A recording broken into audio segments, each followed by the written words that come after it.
நான் வந்து ஒரு 12:10க்கு chief ministers special cell mister Ram Pradeep அவரை வந்து மிஸ்டர் ராம் பிரதீபன் சீஃப் ஆஃபீஸரை நான் வந்து மீட் பண்ணினேன். ஒரு 10 minutes அவர்கிட்ட வந்து என்னோட பெட்டிஷனை கொடுத்துட்டு அவர்கிட்ட வந்து நான் பேசினேன். சார்கிட்ட நான் என்னை இன்ட்ரடியூஸ் பண்ணிவிட்டு சார்கிட்ட சொன்னேன், சார் இந்த பெட்டிஷனை வந்து நம்ம சீஃப் மினிஸ்டர் ஆஃப் தமிழ்நாடு அவர்கிட்ட வந்து இது வந்து தெரியப்படுத்துங்க.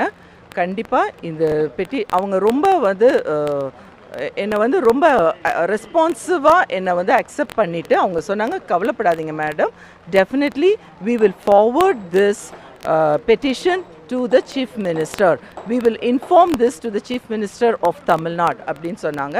தென் அவங்க வந்து என்னோட இன்ட்ரடக்ஷனை பற்றி கேட்டாங்க, நீங்கள் என்னது எப்படி இருக்கிறீங்கன்னு கேட்டாங்க. தென் ஐ வாஸ் எக்ஸ்பிளைனிங், கண்டிப்பாக இந்த பெட்டிஷன் நான் வந்து சப்மிட் பண்ணியிருக்கிறேன். இது சீஃப் மினிஸ்டர் கிட்ட இது தகவல் தெரிவிக்கப்படும், அவரும் கண்டிப்பாக இந்த பெட்டிஷனை பார்ப்பாங்க. And based on the petition அவர் வந்து what is the next move அப்படின்னு அவர் நல்லபடியாக எனக்காக, நான் ஒரு தமிழ் குடிமகள் தனியாக எந்த வித ஒன்லி மீடியாவோட சப்போர்ட்டை தவிர என்னோட எந்த சப்போர்ட்டு இல்லாமல் நான் வந்து இன்றைக்கி வந்து ஆப்ரேட் பண்ணுறேன். ஸோ அது வந்து என்னோட lawyer will say on that.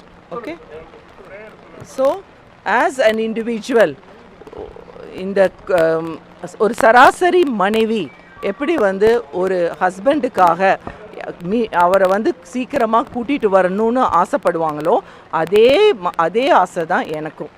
So I have requested, I have pleaded the chief minister cell and I have inform them and they will do it to their conscious அப்படின்னு என்கிட்ட சொன்னாங்க.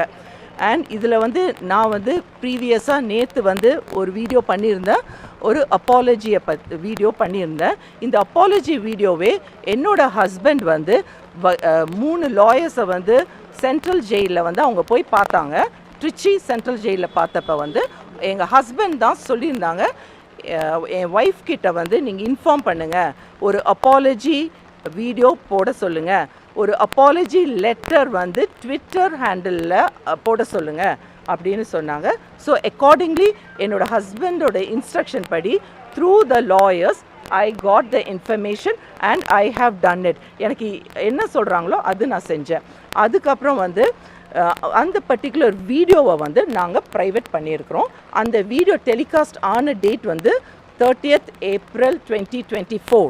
So அந்த டைமில் telecast ஆன வீடியோவை வந்து நாங்கள் private பண்ணியிருக்கிறோம்.